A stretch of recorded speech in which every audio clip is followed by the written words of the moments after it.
Platform so smooth, keeps the workflow tight. Efficiency and value, I see every single night.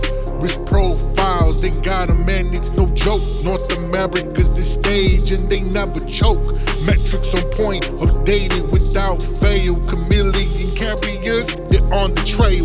Don't play with unsafe companies, don't be that guy. eCarrierChecks, keeping it safe under the sky. 40 plus filters with the search that can drive carrier information in the FMCSA archive.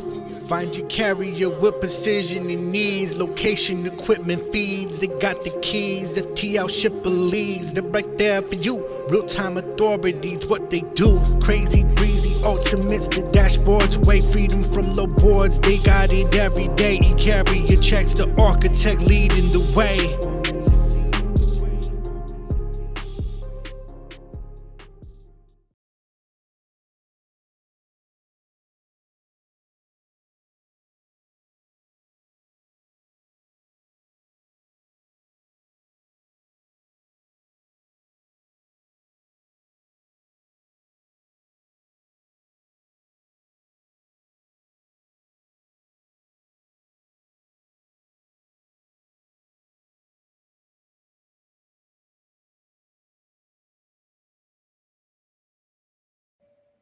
No audio. No there audio. We go. Can you hear us now? Yeah, you should be able to hear us now. Yeah, you should be able to hear us now. Can you hear us now? Thanks, Tim. There we go. Good. Good. Can't hear you guys. How about now? Can you hear us now? Can you hear us? Can you hear us? Can you hear us? Hopefully you can hear us. Some days we're good at this. Sometimes we're good. Sometimes we're not. Yeah, I think we got it going. I think we got it going too. Let us know if you can hear us. If not, we're going to be just talking. Thanks, Tim.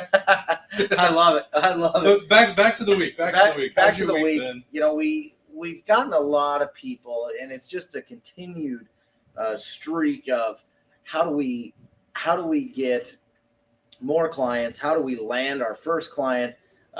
Boy, you still get so many people jumping into the industry, and you know they're like me. The timing in my life has always been just a shade off, and you know, trying to land an account in today's environment as a newbie is going to be pretty tough. But we're talking about it today, and I'm excited about this. Yeah. Obviously, we want to show you eCarrierCheck, and honestly, how to talk through how to use our software in order to land your first account. That's right. It's important too, because we provide some really good data that you probably wouldn't get on Google if you were to Google shippers. You know what I mean? So we have the ability to tell you, are they using, driver teams? They do drop-offs. Maybe we can give you an idea if they're using brokers or not. So I think it's really, it's obviously challenging for people right now. And, I can remember my first day on, making my sales call. I wasn't in the trucking industry doing sales, but it's still the same. Sales is sales, right? Yeah. Finding the confidence, finding the right people to talk to, things of that nature. So yeah, I think, I look back at even like when I started an LTL, less than truckload, just for the sake of people may not know what that is. And, you just didn't know if they, unless there was an LTL truck out back, or on the side or wherever their doors were, you didn't know if they had LTL, right? You'd walk in and, hey, I'm an LTL guy. And they're like, we only have truckload, right? Well, in our particular case, eCarrierCheck's leads are really direct. We know for a fact, very cold, hard facts, that they're using specific types of equipment. Right.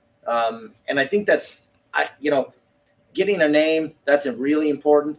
But knowing, the niche aspect of hey, I focus on vans from the southeast to the northeast, or whatever I focus on. And that's what I think is really important when it comes to finding those leads. Because, I've been on Google, I've bought lists, I've tried all kinds of software. Right.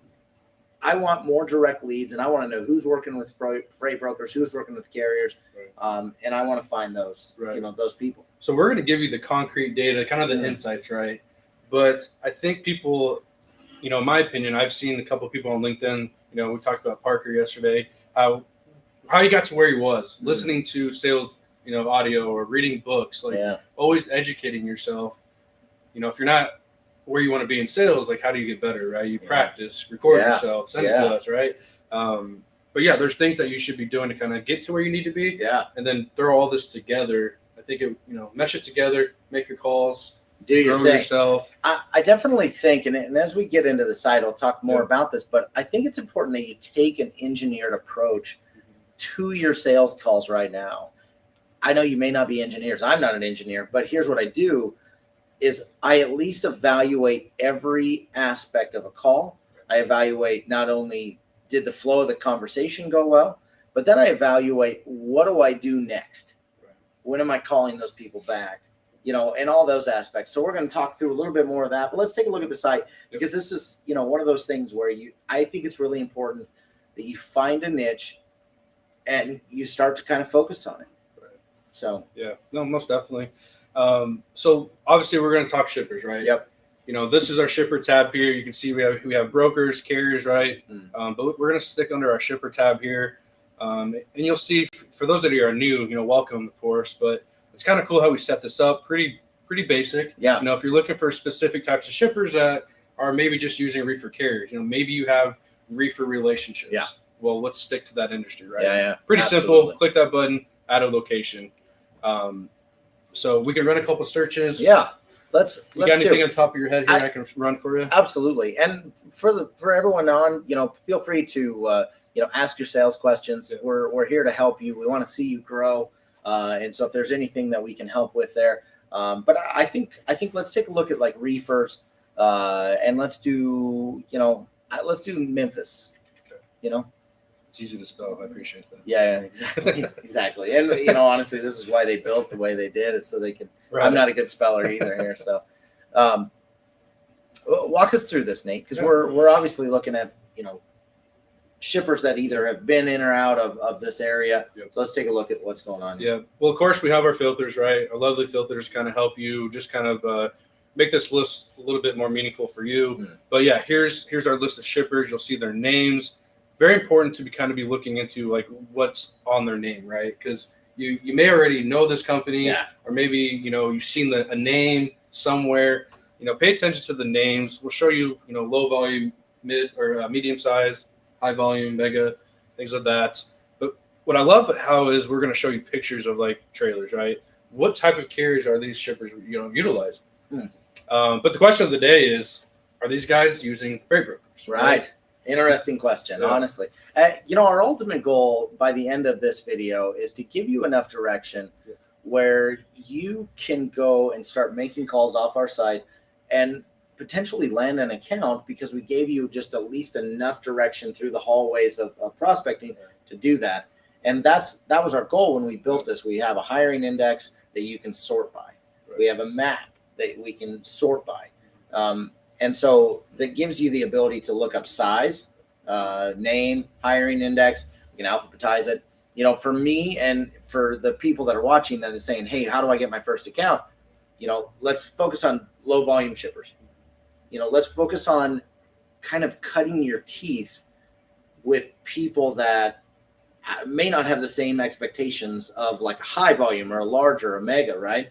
And so I really think it's important that we look at low volume shippers and we focus on the hiring index here, right? Yeah. So walk us through that. Yeah, and really quick, I didn't mean to leave out our carriers because I have carriers constantly calling me too as well, Jared. All the time. And so they want to get set up directly, and they have that ability. And I love that. And they can use this right here. Yeah. So, but yeah, if we dive deeper, you know, into the shipper, like we said, we provide you some really good insights, right? Well, okay, they're doing some trailer drops, 31%, a little bit of driver teams, it looks like. The hiring index is at 72%. You know, so typically the higher that number is, basically our prediction that they're using brokers is pretty good. Right. You know, we're taking a look at some of the carriers they've hired, where they're from, how big are these carriers, and if you're a smaller carrier yourself, why not find shippers that are, you know, working with carriers like yourself, right? Right. So this is exactly really nice. I also think that, you know, if you're a carrier, you know, go down to that lower hiring index. If you're a broker, go to that higher hiring index, right? And find a medium here that makes sense for you. You can land the zeros. I've heard of carriers landing zeros. I've heard of brokers handling zeros. We're just letting you know, you know, hey, these people are using freight brokers for sure. Right. So. And I've heard of people using, you know, obviously we see trailer drops, right? I've heard that on their phone call. It's kind of interesting. They started off, you know, hey, we do a lot of trailer drops. Yep. Right. I see you guys might be doing that, or maybe that's something, you know, that can catch their ear, their eyes, you know, so they're definitely using some of this insight here to kind of on their phone call. I thought it was interesting. I think you have to. I think, you know, you only get you only get one, but you really only get one shot to make an impression in 30 to 60 seconds, right? Right. And you've got to be a little bit different. You've got to be able to go in and say, hey, Accord Manufacturing, wherever you're out of, and it looks like we got some questions coming in, nice. So we'll talk through those. But I think it's important that you're just a little bit different on your sales call, and if you can make a quick impact on possibly some of the challenges that he has, maybe he doesn't have a good pool trailer pool, where they can switch out trailers or something to this extent. So I like this next question. We'll hammer out some stuff here. You had a call last night, and this is where Ryan brings it up. I've noticed I have more luck getting someone on the phone in the afternoon as opposed to the morning. Are you seeing the same results? Ryan, that's a great question because Jared actually was on a call last night, and we had that conversation. Yeah, this is exactly what I'm talking about is when you're making your calls, it doesn't matter who's on here. I think it's really important that you notate, okay, it's 9 o'clock, it's 2 o'clock, it's 1 o'clock. Notate when you called them. So when you're leaving notes in eCarrierCheck, which will show you how to do that, and you can put it right in your CRM, just make a to-do on this guy, right? Hey, I called this guy at 1 o'clock. Here's the voicemail. Here's who I left, right? This way you can start to judge this. Now, in my personal opinion, I think right now afternoons are better than mornings. It used to be I would call between 9 and 11. That was my money time. But I think it's really interesting. I would never be afraid to call over lunch hour, first off. And I wouldn't be afraid. I'm just throwing this out there if you guys want to try this. If you have a direct extension for a shipping manager, or if you have their direct phone number, Saturday mornings is not a bad time to call. And I know that's a really interesting thing to say, but you're just grinding a little bit different than everybody else, right? True. The other thing that I did last week, just to see how it go, to answer your one other question, Ryan, is I made a bunch of calls at 5 o'clock Eastern.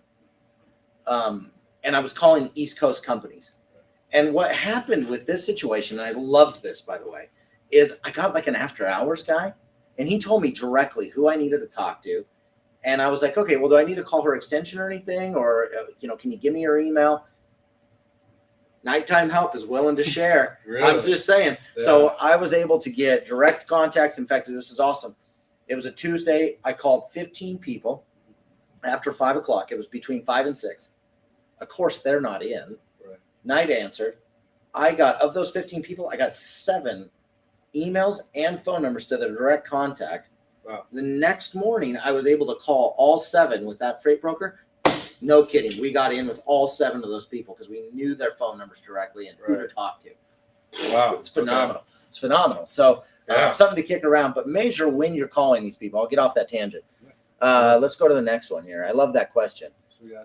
Lexley, this is where I struggle. Is learning how to sell myself as a useful asset to them, even though they may already be satisfied with their current solutions. Lexley, this is a great comment and a wonderful observation. Definitely focus on. I love this comment because Lexi, you've got to be, a little bit different, and I feel you got to be confident in what you're doing, and yes, you have something to offer them. You just got to find what their challenges are that they're dealing with. And you just got to keep asking more questions. There's a question that their current providers haven't been asking, and you've got to find that question and be open-minded about those questions. It could be, maybe after hours and weekend, they don't have any help, right? Or maybe they're struggling with a billing concept, or you see where I'm going with that. But Lexi, make sure you're focusing on your confidence, and make sure you stand tall when you make these calls. You have something to offer, and I think it's really important that you keep that in mind because a lot of people think this exact same way. I don't know if I offer anything more than what they already have. That's not true. They probably need your help if you're willing to grind it out and keep them for, client focus first, right? So great. Honestly, it is an interesting one. I'd love to see, by the way, Lexi, if you ever wanted to, send us an email of your cold call, and let's just take a look at it and see how confident you sound and what you're saying and those questions you're asking. I'd love to see that. Yeah. Thanks for being here, by the way. Michael, what did the best freight broker you've seen do differently than other brokers? They're the king of follow-up. The brokers that are out there, the brokers that are out there that are really good have two common traits that I've seen. And I've talked with some really high level brokers, really high level. Like we're talking $1 million in gross margin a year. Right. These guys are just exceptional at recognizing patterns when they're quoting, when they're looking for lanes. They're also really quality pattern driven when it comes to relationships. They kind of keep people in their back pocket, right? And I'm talking more so carriers. As a freight broker, they're keeping, those people in their back pocket that, hey, I need this load picked up today or tomorrow. They've built those interesting. They're good at patterns. The second thing is they're incredible at just following up. Yeah. They don't. This is why we built the bell, right? If you go back into our software here, this is why we built the bell. Is, I hear this all the time. Just talk through this real quick. Yeah. So this is where you essentially, let's say if you talked with, the secretary and they say Ryan's out, right? Until next week, right? Well, call back Tuesday at noon. That was very specific. Take your notes, and we actually pull out some pretty good notes on that company. I love this. You can leave your note, call Ryan back. Maybe you throw in a number, extension, etc. But then you hit next. And I think I went too fast there, but you can get like text, text, calls, call, email, kind of cool. But then look at this. You can say, well, remind me, next Tuesday and at noon, right? So this is why that follow-up piece is, this is why we threw it in there. Because of that. So you got to follow up, and you got to be consistent at following up. Right. If you think about building trust with shippers, right? Or any relationship, right? You're consistently showing up, right? Trust isn't built until you've consistently done it over and over, right? So it's really important that you follow up, that you're doing those things, and doing that aspect. Did I catch all of those there? No, I don't think we did. We got Michael, another good question. After an initial call with a potential customer, do you keep following up with them if they are obviously ignoring you? This is what we talked about yesterday too. We talked to a guy yesterday that's doing 30 to 50 phone calls a day, and I asked him a question that's kind of around what Michael's saying is of those 30 to 50 people, when and why do you choose to follow up with them again? Right? Yeah. If you flow charted or did kind of a sales engineered approach to communication, right? And you make 50 phone calls and 20 of them turn into voicemails, that means you got to follow up, right? If you got denied by the first lady, or the first guy, the gatekeeper, we're not taking anybody. Okay. That means you need to follow up at a different time. Try lunch. Right. That lady's going to leave. She's got a coffee break sometime. Yeah. Try a different time. Yeah. Right. That means you got to follow up. That goes in that bucket again. If you talk to the shipping manager and he's like, I'm not setting up new brokers. Right. Okay. That's another follow-up. You just need to provide more value. Right. You've got to keep building trust. Right. And those ones that are kind of turning you down, like we're not setting up anyone. And we talked about this on the show, find some value, get on freight waves, exactly. Or maybe follow up, every other week or maybe once a month. Because you definitely want to be a pest. Yeah. But you also want them to be like, oh, hey, I remember this guy or girl or gal, right, calling me saying that they specialize in this lane and I have nothing. Right. So I think that's where it comes into play is that follow up. Oh, I remember this person. Yeah, the professional persistence, one of those shippers that I talked to on the after-hour call thing, she said, and I think this is interesting, Dennis Brown's in the house. What's up, brother? What is going on, man? It's good to have you in. Here's the man, the myth, the legend here is Dennis Brown. I love that guy. This guy just has more value. I love this guy. I can't get enough of him. Making me nervous. Yeah, I know. Now I'm like, I'm not talking. No, but one of the things that she said is like, I had to block some people. They were being too, they were being pests, right? Yeah. They weren't providing any value. Checking in isn't providing value. No. Right? Yeah. And so I think that's really important that you professionally stay professional about it. Yeah. Don't get blocked by a shipping manager. Right. You weren't building up trust. You weren't providing enough value. Right. And that's the goal there. So Tire Killer's here. What's up, dude? Tire Killer, it's good to see you. I haven't heard from you for a while. What did he say? I love this guy. They don't get all the calls like the daytime people do. Exactly. Yeah. Exactly. Dennis Brown. See, Michael says, I get great initial calls with customers, but it's rarely translates to business. Any tips besides adding value? Maybe follow-up game is weak. Any tips? Boy, that's an interesting question. I love this question. At my follow-up game, you got to go hard in the paint. Yeah. Any tips besides adding value? I think a couple different things here, Michael. If you have a good initial call and then they ghost you after, this happens a lot actually. Send me your stuff, we'll get you set up, and then nothing, right? This is one of those ones where when it happens and you can afford it, I'm a big fan of showing up at their doorstep. If you can just be there, right? I grew up in outside sales, not in the brokering world. So if you can show up and say, hey, I'm sure you've been pulled in a lot of projects. I've been backburner. I still have an opportunity to work with you. And doing it face-to-face makes a big difference, right? So there's the one thing, if you can, okay? We're making calls all over, and sometimes you can and can't do that, right? Any tips besides adding value? Boy, this is an interesting one. It is, because obviously there's more creative people out there, that maybe we don't think of something. Obviously adding value is something that worked for you. Yeah. Maybe it doesn't work for for Michael. Right. It's okay. Yeah. This is interesting. Maybe we put our heads together. Yeah. What are some other ways instead of just adding that value? What do I do next after being ghosted? I love that. This could be a good Dennis Brown question. I'd be curious of what he has to say. And I've heard a couple of people doing, like, they'd send a picture of a load they did in that area to that shipper. Hey, just thought I stopped by, say hi, hope the weeks went well. Look at this load we just did in your area. Right. So that's something different than adding like a freight wave. Right. Exactly. Just kind of throwing that out. Just to get a different thing. At a certain point, you just got to be creative and do something outside of the realm of just throwing drops or checking in. Those voicemails and emails don't necessarily get you anywhere. Any tips adding something besides that? It's definitely one of those things. Let's see what Dennis says. At the end of a good call, you have to get prospects to commit to the next call. God, I love this. Next action, next step. You can't leave it open-ended. If they push back on the next action, then it's a non-buying signal. It tells you that you need to do more work. Oh, gosh. Just bring in the house. That is exactly it. This is why Dennis Brown's on it. I love that. Thank you for adding that value today. Woo! Man, I love it. That's good stuff. This was always something we did in outside sales was we would secure the next appointment at the appointment.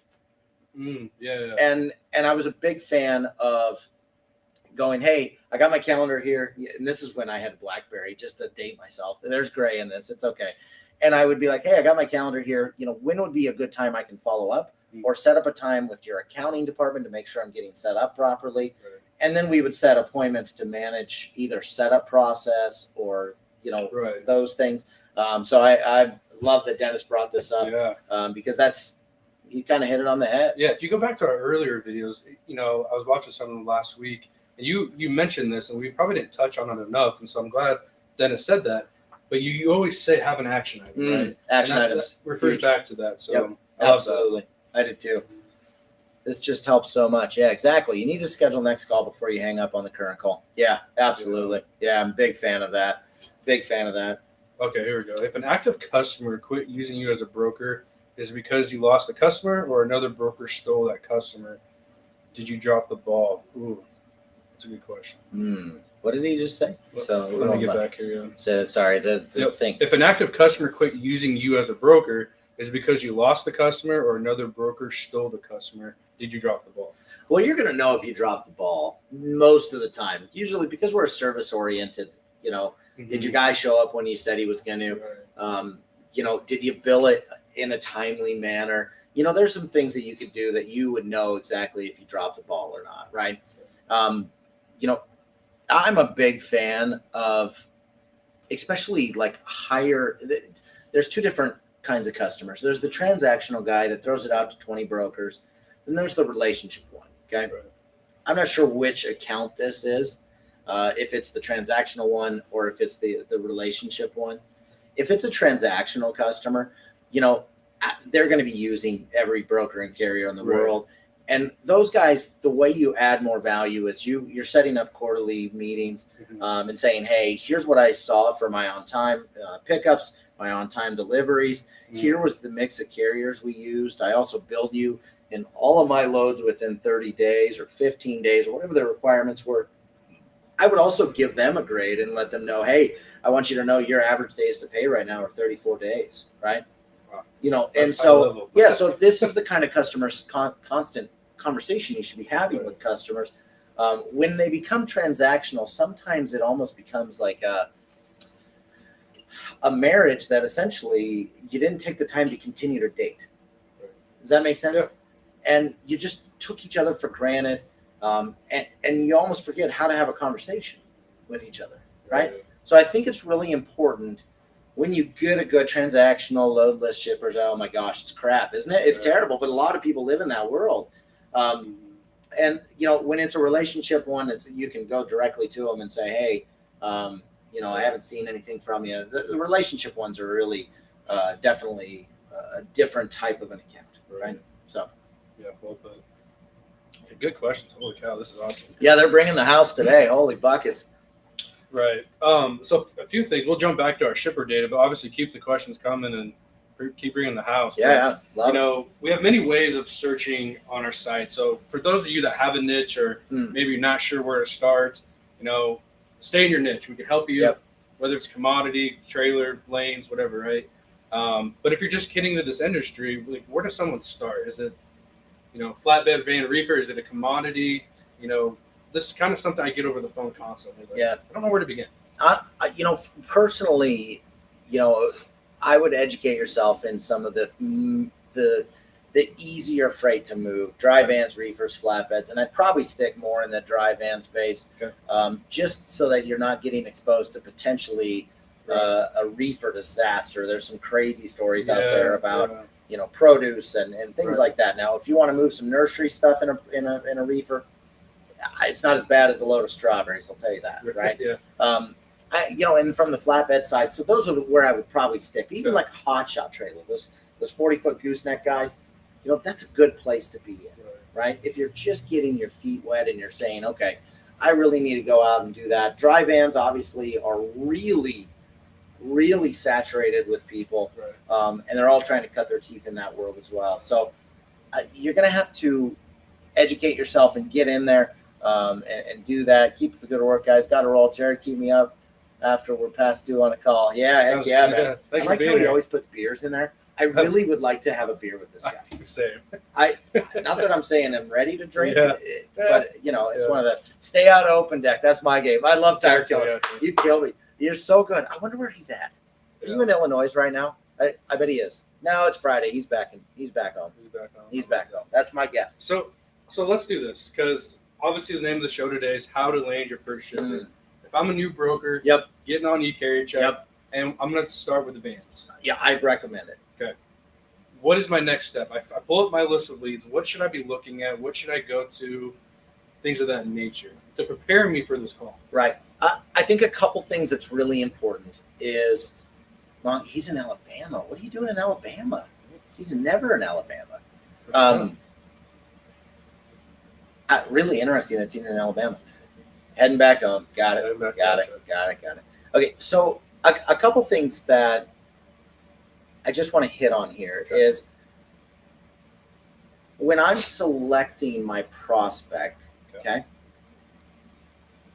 at what degree or how many different degrees am I being selective with what I'm picking?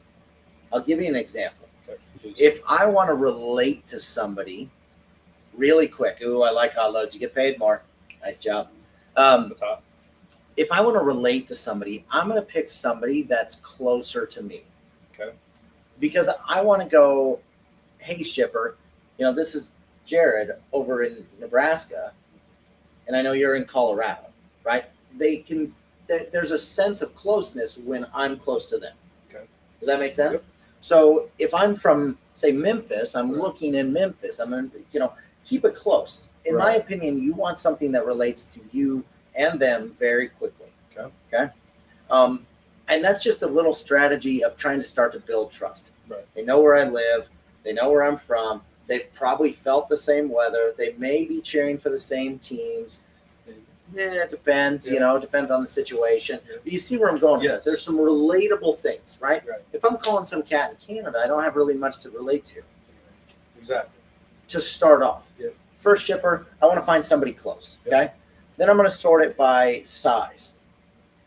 And I'm going to come in and just sort this by size, and I'm going to click on the last 5 pages. Because I want to find small shippers, okay? Oh, there we go. Not so much carrier size. Sorry about that. Right, yeah. I'm trying to find, let's see. Did it sort by size? Yeah, it's sorted by size. Oh, sure, that's why I went back to page 1. For some reason, it just refresh it real quick. The guys are probably doing some crazy stuff in the background. This is what I love about these guys. Right. They're always working. Always working. Well, they showed me a little trick here because this happened on. There we go. All right. So find the small volume shippers. Okay. Go to the hiring index. Find somebody that's not covering the whole country, just an area of the country, and start to make some calls. Right. You can take all the classes in the world. You can be on our show all day, and we appreciate that. But you got to take massive action. Right. You've got to pick up the phone. You've got to send an email, and you got to be ready to follow up. Right. If you're asking yourself next week, I wonder if I called this guy, then you didn't take enough notes. Right. Yeah. Right? Yeah. So start with the low volume guys. Start with the hiring index above at least 50%. And then every single call, just 2 60-second breakdowns. A 60-second review. How did the call go? What could I have done better? When should I follow up? And like Dennis Brown just said, hopefully in that call, you set up a time to follow up. If you talk to somebody, if you didn't talk to somebody, then you need to set up an action item with yourself to call somebody. Right? And so a few things, to add to you, take them out to the website, right? You need to kind of figure out what the shipper's all about. Maybe they got more than one location. So this is where that magnifying glass will come into play. We'll just we'll shoot you to Google, get you to their page. Maybe they got a Facebook, LinkedIn account, right? Things of that nature. If you can find the person, right? If you can find the person to talk to on LinkedIn, on their website, do it. That's going to increase your percentage of winning 100 times, right? If your first cold call is just to get that information, that's okay too, right? But you need to do your research, and you got to be intentional with where those people are at that you're calling, right? So look for people around you, look for low volume shippers, look on their website, be prepared for the call, and you can be prepared by the call by just go into here and, okay, I know that they're using trailer drop situation. I'm going to need to find carriers to help you with that. Good thing is we can help you with that. We have that search on our filter function. Go down. We know where they're shipping in and out of, right?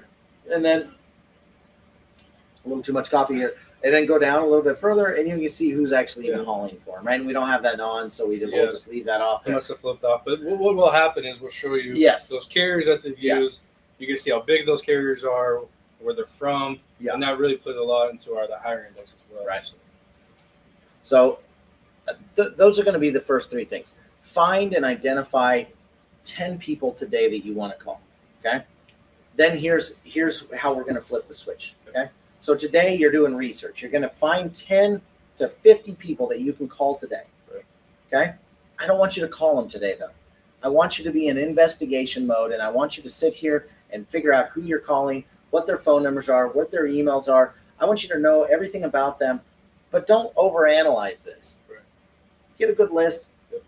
Get your list ready.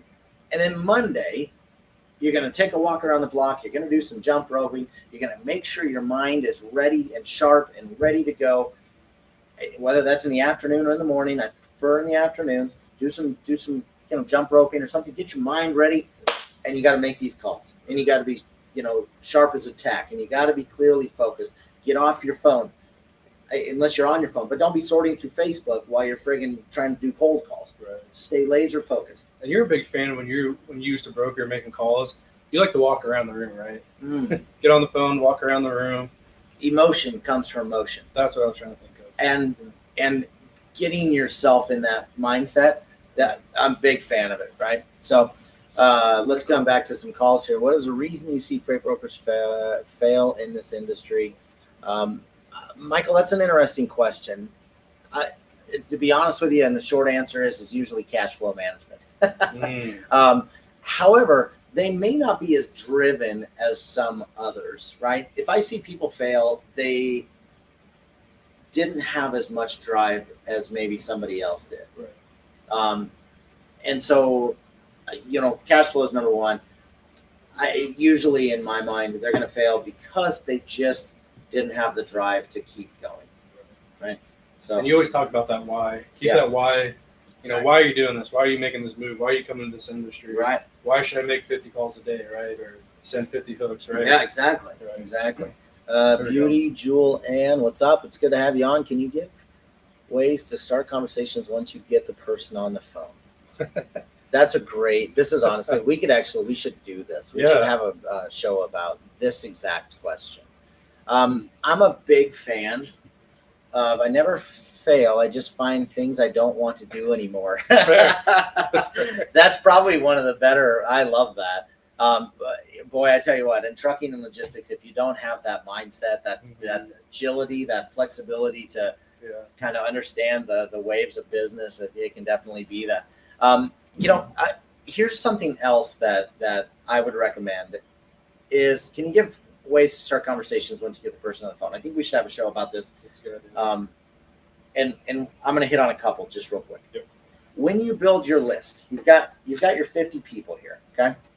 And you've got their phone numbers. You know where they're out of. You've got some relatable functions. Maybe you've got a name. Maybe you don't have a name. The goal is to get a name, right?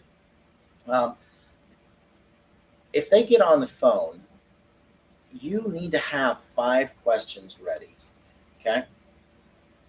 And it's a quick, hey, this is Beauty Jewel Ann. I don't know if that's how you go by when you're making cold calls, but I like the name. Hey, this is Jared over at eCarrierCheck, right? We'll just start there. Yeah. And usually you're asking one of these 5 open-ended questions, depending on how things are going. And what I mean by that is, can you hear the tone in their voice? Not very good. Did they speak really fast, right? And what I like to do is ask them an open-ended question about their business, specific around logistics and supply chain, right? And those could be simply, hey, this is Jared over at eCarrierCheck, and the reason for the call, I like to get right to it too. Hey, the reason for the call is I'd like to understand how much of your freight ends up on load boards and what you're doing to protect yourself as a shipper. Pause. Sit there. Don't say a damn thing, right? Let's have a conversation. Sometimes, if they're in that rush mood, acknowledge the rush.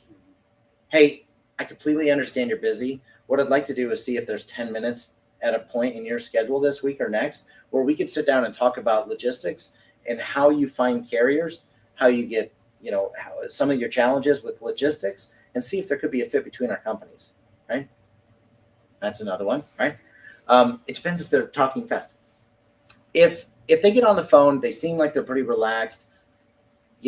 I try to slow my breathing down. I try to slow my speed down. And I go, hey, this is Jared over at eCarrierCheck. How's your day going? Mm-hmm. Right? If they're slow, you can be slow. If they're fast, you have to be fast, right? If they seem annoyed already, then get right to it and say, hey, I really need to get, exactly, be comfortable in Jared way, isn't Shaggy's way, or even Ryan's way. It has to be Jewel's way. I love that. I don't know if her name is Jewel, though. No, I'm just kidding. But no, I totally agree. It's just a conversation. And you just got to go, hey, what challenges are you having in logistics today? Right. What are your goals for 2024 that maybe I can help you try to get to? Right? There's that who, what, when, where, why. and have 5 questions ready. Also, Jewel, have 5 objections ready. They're going to be simple. We're not setting up brokers right now. We're not setting up carriers right now. We don't control any of our own freight, right? We did a show on objections just a little while ago. So be ready for those objections, acknowledge the objection, and go. But have it right here. You got all your people you're calling. Have those questions ready and just on your paper. Have those objection things ready and on your paper. And I think it's really important that you do that. You know what I mean? That's a good question. That's a great question. And Jewel, we actually, Jared's done hundreds of calls on our show. Go find some of the live cold calls, and you can see how some of the ways he started those phone calls. And yeah, get a good feel for you'll see him the person on the other end. That's pretty good. Absolutely. I do agree with Tire Killer. Yeah. Try not to be a sales guy. Just try to have a conversation, and that's really my speed as a sales guy. Is I'm a conversationalist. Right, and that's something I hear on the phone too. Like I tried doing what Jared did. That worked for Jared. Yeah. We're trying to give you a way to create your own call, right? Yeah. Just giving you ideas. We're not all set all. You have to do everything you're doing, right? Right. Yeah, I'm not the end all be all. To be honest with you, you can't be a robot. Yeah. I'm just an okay sales guy that tries really hard. To be honest with you. You know what I mean? And consistent, and right? I've been consistently doing it. Yeah. Yeah, can't be a robot either. So exactly. I like that. That's a good question. I love that. Jared, any other value that we can add for someone that's new to this industry, trying to get their first shipper? We touched on a lot of good points today. Whether it's running a search on the site of eCarrierCheck, or whether it's just what to say on the phone, right? Yeah. Or maybe follow up. Anything else that you may want to add to those new people out there? I think we hit it. I like if you feel like you're just sitting here going, who do I call? We have a find a random shipper button. It's one of my favorite things. This button has been pushed hundreds of thousands of times. It's a fun little thing. Maybe it gets your going, your groove going. I am a big believer, though, in all honesty, not that I don't want you just sitting here pushing this button going, who's that? Maybe I should call them. Right. Don't be a judgmental prospector. And what I mean by that is when you see something come up and you're like, they have their own trucks. Yeah. Well, they probably have something inbound maybe, or maybe they have overflow. So don't be a judgmental. Okay. Don't judge, just be curious. Okay. And keep that mindset when it comes to, you getting out there. I think today's show is wonderful. I love seeing how eCarrierCheck can help you not only stay on task, but find those right shippers that make the most sense for you. Wait until you see the update that's coming. It is going to take you through the moon. Yeah. And I'm excited about it. This is happening here. Before the end of this year, you'll see this update, and I'm super jacked for it.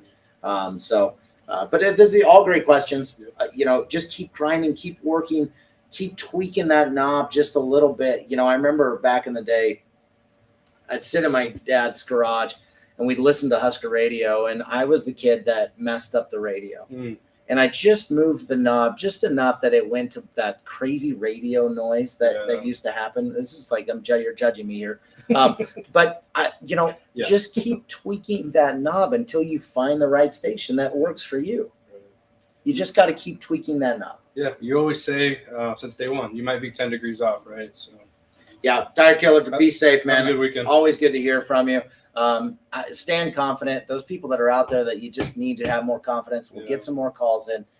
You're going to find your confidence legs at some point. Yeah. So for sure. You guys, thank you for being here. What a great show. Check out eCarrierCheck.com. Sign up for a demo. Let us know how we can help you. We're here to grow. Yeah. So we just want to grow people. Stay positive. Keep doing what you're doing, guys. We love you. We'll see you next week.